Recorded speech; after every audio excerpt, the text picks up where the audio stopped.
Make no mistake about it, my friends. One of the hot things to do these days is hating on Steve Yzerman.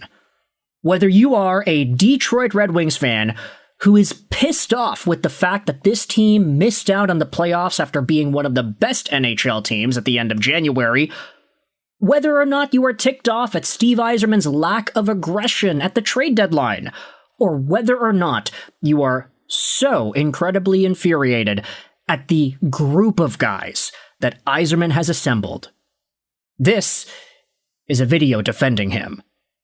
Because this image, look, it's Stevie Y at McDonald's. I mean, it's a pretty big Gemini Nano Banana Pro type of thing going out there. This was posted on Twitter, and I wanted to go out there and defend Stevie Y because I understand that for Red Wings fans in particular, there is a pretty big sourness, I guess, going around the fan base. Not necessarily because Steve Yzerman is a terrible GM or whatever, but mostly because the team failed to show up when they needed to. The Olympics came and went, the team was supposed to be well rested, and they didn't play like a well-rested team, they played like they were tired and lackadaisical. So Steve Yzerman, as the GM who put together everything on paper, he ends up being placed in question as well because of the performance of his team. But with that said, there are some crazy takes going out there and being posted about on social media that I wanted to respond to and break down, actually validating Steve Yzerman's cred as a general manager at the National Hockey League level. The People's Norris went out there and tweeted this 2 days ago to 20,000 views. This is what Steve Yzerman would be if the Ryan McDonough and JT Miller trade never happened and his scouts didn't tell him to draft Nikita Kucherov. #GoBolts. Now, based off of their username, I would assume they are a JJ Moser fan and they are a Tampa Bay Lightning fan. So, a Lightning fan literally going out there and saying that, hey, our former GM would be working at McDonald's if he didn't make that trade and he didn't draft that player. This guy wouldn't be in an NHL GM job if he didn't have those elements on his resume. And while the Nano Banana image is kind of funny, and I want to use this in the thumbnail, I wanted to go out there and explain why this is actually pretty misguided. You see, it's true that the Steven Stamkos, Nikita Kucherov, Victor Hedman, Tampa Bay Lightning teams were very successful, but it's also true that Steve Yzerman, as the GM of the Tampa Bay Lightning, which extended all the way until 2018, essentially, this is when they started to really put together the powerhouse lineup consistently. And heck, might I remind you, the Tampa Bay Lightning made the Stanley Cup Finals in 2015, when Steve Yzerman was still on that squad. They didn't win, they lost to the Dynasty Blackhawks in that time frame, but give it a few years, and a lot of the pieces that were put into place in Tampa at that time, they would inevitably become Stanley Cup champions with this Lightning squad. Either in the bubble against the Dallas Stars, either in the North Division against the Montreal Canadiens. You had guys like Tyler Johnson, Nikita Kucherov, Steven Stamkos going out there, Andre Palat. These guys were double-time Stanley Cup champions for the Tampa Bay Lightning, and Steve Yzerman did a lot of the foundation setting for those teams. Let's head back over onto the tweet here. Oh, this is what Steve Yzerman would be if the McDonough-Miller trade never happened and his team didn't tell him to draft Kucherov. Top reply goes out there and says, hey, he hired John Cooper. He drafted Andrei Vasilevsky. He got Andre Palat in the 7th round, got Ben Bishop for Corey Conacher, got Sergachev for Drouin, signed Tyler Johnson, Yanni Gourde, Anton Strawman, and he also got Chernak for Bishop when he became expendable. You underestimated how many good moves Steve Yzerman really accomplished. And that is just that. Yes, you can say it's true that guys like Steven Stamkos and Victor Hedman, they were already there, and Nikita Kucherov, you could say that he's a product of the scouting staff rather than the general management itself of the team. But you need a team to win a championship. And so many of these other elements of the Tampa Bay Lightning's success were brought on because of Steve Yzerman.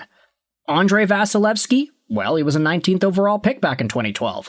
This was around the time where NHL GMs were sort of scared because the KHL was new and we didn't realize that Russian athletes would be super available to come over to the NHL. I understand that there was always this sort of Russian fear in regards to potential NHL prospects and whatnot, but in the early 2010s, it was a lot stronger than it is now. You also have Ondrej Palat, a 7th round pick in 2011, 208th overall. That guy was a legacy Islander. Islander, I'm just looking at the picture right here. A legacy Lightning who went out there scoring a whole bunch of points. He won Stanley Cups. He made 3 finals with the Lightning. 4 finals, I mean, the back-to-back-to-back finals kind of slipped my mind. I was like, oh yeah, they lost to Colorado, that's right. But Ondrej Palat was a part of it. You also talk about Ben Bishop, who was acquired by the Tampa Bay Lightning for Corey Conacher, of all people. Ben Bishop became such a big force in the Tampa Bay Lightning's first Stanley Cup final run in this era. 9.21 save percentage in 25 games played, a 9.26 the next season in 61 regular season games. The Lightning failed to make the finals in 2016, but Ben Bishop still had a 9.39 save percentage and a 1.85 goals against. How did this guy even lose? That's absolutely crazy. Oh yeah, it's because Andrei Vasilevsky kind of came into his own around this time as well. You then think about some of the other trades. Mikhail Sergachev was added to Tampa for Jonathan Drouin, who was just not a good player. Sergachev, consistent player, very good defenseman, offensive productivity off the charts. He had a 60-point season. Now he is a 50-point guy every single season for Utah.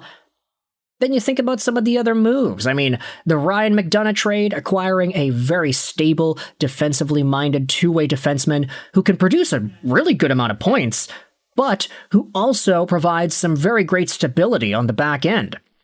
Ryan McDonagh was also a triple-time back-to-back-to-back Stanley Cup finalist, winning 2 cups in the process whilst only scoring 18 points in the 68 games that he played in the playoffs that season.